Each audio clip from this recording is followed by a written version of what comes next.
Hello friends, हम discuss कर रहे हैं सिविल इंजीनियरिंग का 2020 का इंजीनियरिंग सर्विसेज एग्ज़ाम का पेपर, जिसमें मैंने पिछले लेक्चर में डिस्कस किया था 1 to 6 क्वेश्चन। आज हम डिस्कस कर रहे हैं क्वेश्चन नंबर 7 से। तो क्वेश्चन नंबर 7 आपका क्या बोल रहा है? A sample of concrete is prepared by using 500 gram of cement with water cement ratio 0.55 and intrinsic strength of gel 240. The theoretical strength of concrete on full hydration will be nearly. मतलब आपको theoretical strength concrete की निकालनी है इस question में। देखिए, मैं आपको एक चीज़ बताता हूँ। जनरली आपको पता होगा कि कंक्रीट की स्ट्रेंथ किस पे डिपेंड करती है? वाटर सीमेंट रेशो करती है। और वाटर सीमेंट रेशो किसका फंक्शन होता है? वाटर सीमेंट रेशो फंक्शन होता है आपका degree of hydration of cement and its physical and chemical property. साथ में टेम्परेचर का फंक्शन होता है और formation of crack due to bleeding and shrinkage इसका फंक्शन होता है, और air content in case of air entrained concrete. तो वाटर सीमेंट रेशो जो है वो इनका फंक्शन है।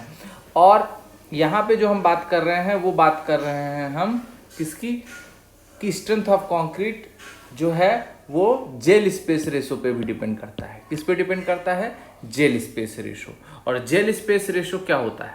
जेल स्पेस रेशो जो होता है, बेसिकली जेल स्पेस रेशो जो है उसको हम डिनोट करते हैं एक्स से। और एक्स क्या होता है? यहाँ पे लिखा हुआ है। क्या होता है X? X is equal to 0.657 C divided by 0.319 C plus water content. तो यहाँ पे आपको यदि जेल स्पेस रेशो मिल जाता है तो आप डायरेक्टली स्ट्रेंथ ऑफ कंक्रीट निकाल सकते हैं। उसका फॉर्मूला क्या है? S is equal to 240 x q. ठीक है, तो यहाँ पे बेसिकली जो कंक्रीट की स्ट्रेंथ डिपेंड कर रही है वो डायरेक्टली किस पे डिपेंड कर रही है? जेल स्पेस रेशो पे। और जो 240 आप देख रहे हैं ये कांस्टेंट वैल्यू है, इसी को हम बोलते हैं इंट्रिंसिक स्ट्रेंथ ऑफ कंक्रीट। ये आपको क्वेश्चन में भी दिया है, यहाँ पे आप देख सकते हैं 240। ओके, तो इस तरीके से अब हम x की वैल्यू निकालते हैं। तो x की वैल्यू निकालने के लिए देखिए x की वैल्यू हम कैसे निकालेंगे। तो फॉर्मूला हमने देखा 0.657 इंटू सी क्या है आपका? ये देखिए मैंने अभी फॉर्मूला आपको लिखा सी क्या है? Cement content. और सीमेंट कंटेंट आपको क्वेश्चन में दिया है 500 ग्राम। ये देखिए 500 ग्राम सीमेंट है प्लस डिवाइडेड बाय 0.319 सी, यहाँ भी सी वही है, cement content 500 plus water content आपको डायरेक्टली क्वेश्चन में नहीं दिया है। तो आपको दिया क्या है? वाटर सीमेंट रेशो कितना दिया है? 0.55। तो water divided by cement content आपको दिया है 500 इज इक्वल टू 0.55। तो यहाँ से आप डायरेक्टली वाटर कंटेंट निकाल सकते हो। यहाँ पे मैंने निकाला भी है, ये देखिए। तो 0.55 इंटू 500 275। तो वाटर कंटेंट क्या आ गया आपका? 275। एक्स की वैल्यू निकालेंगे, आएगा 0.756। डायरेक्टली आपको एक्स की वैल्यू यहाँ पे पुट कर देना है। तो आपकी वैल्यू आ जाएगी 103.72, और इसी को राउंड अप में हम बोलते हैं 105 न्यूटन पर mm स्क्वायर। तो इसका आंसर हो जाएगा ऑप्शन नंबर सी। अब मैं बात करूं क्वेश्चन नंबर 8 की, तो the cement and water slurry coming on the top and setting on the surface is called. देखिए ये बहुत कंफ्यूजन रहता है कि फ्लोरेसेंस क्या है, ब्लीडिंग क्या है, लेटेंस क्या है। तो इनका एक डिफरेंस ही हम देख लेते हैं तो आपको बहुत सारी चीज़ें क्लियर हो जाएंगी। इसके पहले इफ्लोरेसेंस क्वेश्चन नंबर 1 में भी आया हुआ है, वहाँ भी मैंने डिस्कस किया है, बट हम थोड़ा सा लेटेंस देख लेते हैं यहाँ पे। और इफ्लोरेसेंस तो आपको पता ही है, तो आपको समझ में आएगा आंसर क्या है। देखिए लेटेंस क्या होता है? Laitance is caused by bleeding of concrete.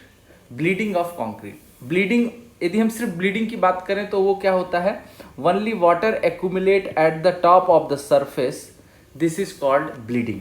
But in case of laitance along with water certain quantity of cement also come to the surface and forming a thin layer of cement paste at the surface. This formation of cement paste at the surface is known as littens. मतलब लिटेंस में क्या है? Water के साथ cement भी आता है। Bleeding में सिर्फ वाटर आएगा।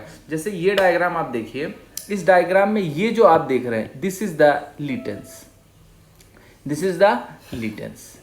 ठीक है, तो ये लिटेंस है, और ये जो आप देख रहे हैं diagram this is the efflorescence, this is the efflorescence. तो देखिए इफ्लोरेसेंस तो मैंने आपको क्वेश्चन नंबर 1 में डिस्कस कर दिया और लिटेंस यहाँ पे डिस्कस कर लिया, ठीक है। तो इस तरीके से आप मेरा पिछला वीडियो देख के इफ्लोरेसेंस समझ सकते हैं। बाकी मैंने यहाँ पे पूरा आपको समझा दिया है कि इफ्लोरेसेंस, लिटेंस, जैसे laitance form when there is too much water in concrete mix, and efflorescence कब आएगा, जब soluble salt in brick or the mortar present. मतलब यदि soluble salts brick and mortar में प्रेजेंट रहेगा तो इफ्लोरेसेंस आएगा, और यदि वाटर के साथ सीमेंट पेस्ट सरफेस के टॉप पे आता है तो उसको हम क्या बोलेंगे, लिटेंस। लिटेंस एक तरीके का मिल्की डिपॉजिट है, ये देखिए आप, ठीक है। तो इसलिए इसका आंसर क्या होगा, सीमेंट एंड वाटर स्लरी बोला है, इसलिए इसका आंसर क्या हो जाएगा, लिटेंस। क्वेश्चन नंबर मैं 9 की बात करूं तो 9 का क्या बोल रहा है, polymer concrete is most suitable for. Polymer concrete कहाँ ज़्यादा सुटेबल है यूज करना। अब देखिए इसके लिए सबसे पहले हम पॉलीमर कंक्रीट देख लेते हैं क्या होता है। Polymer concrete is basically replacement of cement binder. Polymer concrete is basically replacement of cement binder. देखिए कंक्रीट बेसिकली होता क्या है, cement plus well graded aggregate water, यही होता है। तो सीमेंट बाइंडर को यदि हम रिप्लेस कर दें रेजिन बाइंडर से तो उसी को हम बोलते हैं पॉलीमर कंक्रीट। सीमेंट बाइंडर को यदि हम रेजिन बाइंडर से रिप्लेस कर दें तो उसी को हम क्या बोलते हैं, पॉलीमर कंक्रीट, और साथ में वेल ग्रेडेड एग्रीगेट तो रहेगा ही। अब देखिए, और पॉलीमर कंक्रीट जो है वो लो परमिएबल होता है, साथ में कोरोसिव रेजिस्टेंस भी होता है। और इसका यूज कहाँ किया जाता है, इसका यूज किया जाता है स्विमिंग पूल में, सीवर स्ट्रक्चर में, ड्रेनेज चैनल में, and construction and rehabilitation of manhole. तो यहाँ से आपको, यहाँ आप इजीली देख सकते हैं कौन सा ऑप्शन सही होगा, सीवेज डिस्पोजल वर्क में। नेक्स्ट है आपका question number 10, which one of the following limes will be used for finishing coat in plastering and white cement. Plastering and white cement में कौन सा आपका मोल्टार, कौन सा लाइम यूज होता है, ठीक है। तो ये मेरा नोट्स भी आप देख सकते हैं, मैं हर क्वेश्चन में डिटेल्ड नोट्स बनाया हूँ। यदि आपको ये वीडियो पसंद आता है तो आप लाइक, शेयर एंड सब्सक्राइब करिए। यहाँ पे देखते हैं लाइम जो है वो मैं क्लास के अकॉर्डिंग आपको टेबल के थ्रू बता रहा हूँ। यदि क्लास ए रहेगा तो उसको हम बोलते हैं एमिनेंटली या हाइड्रोलिक लाइम, जिसका यूज होता है सेटिंग अंडर वाटर। यदि क्लास बी है तो सेमी हाइड्रोलिक लाइम, जिसका यूज होगा मेसोनरी कंस्ट्रक्शन में। क्लास सी है तो फैट लाइम, जिसको कि हम नॉन हाइड्रोलिक लाइम बोलते हैं, जिसका use white washing and final coat of plastering में होगा। और क्लास डी जो है वो मैग्नीशिया या डोलोमाइट ओरिजिन है, इसका यूज होगा finishing work of plastering and white washing. And last है कैंकर लाइम, जिसका यूज मेसोनरी मोल्टार में होगा। तो यहाँ से आपको क्या आपको पूछा है, फिनिशिंग कोट, इसलिए इसका आंसर क्या हो जाएगा, मैग्नीशियम या डोलोमिटिक लाइम। अब यहाँ पे मैं आपको लाइम का एक सेपरेट वीडियो बना दूंगा, बहुत सारी चीज़ें हैं लाइम में, वो मैं आपको डिस्कस कर दूंगा। अब आते क्वेश्चन नंबर 11 में। क्वेश्चन नंबर 11 क्या बोल रहा है, which one of the following light weight element will be added to enhance the protective property for X ray shielding mortar. तो एक्सरे शील्डिंग मोल्टार में जो हम यूज करते हैं वो बेसिकली कौन सा यूज करते हैं, लिथियम बेस्ड ग्लास यूज करते हैं, ठीक है, शील्डिंग मोल्टार के लिए। तो इसका आंसर क्या हो जाएगा, लिथियम। बाकी लेड ग्लास भी यूज होता है। Lead glass is used when a clear view and radiation shielding is of absolute priority in the diagnostic therapy, isotropic or nuclear radiation sources, useful for medical treatment, testing, inspection, experiment or energy product, ठीक है। अब देखते हैं question number 12, which one of the following stone is produced by molding a mixture of iron slag and Portland cement। मतलब इसमें question में आपको ये बोल रहा है कि कौन सा स्टोन प्रोड्यूस होगा यदि हम iron slag and Portland cement को मिक्स करते हैं। तो यहाँ पे एक वर्ड है स्लैग। स्लैग का मतलब आपको पता है क्या, देखते हैं स्लैग क्या होता है। देखिए दो वर्ड होते हैं, एक होता है फ्लक्स और दूसरा होता है स्लैग। फ्लक्स और स्लैग दोनों अलग अलग चीज़ें हैं। देखिए फ्लक्स का मतलब क्या होता है, देखिए कोई भी मेटल है, ये एक्चुअली में मेटलर्जी का टॉपिक है।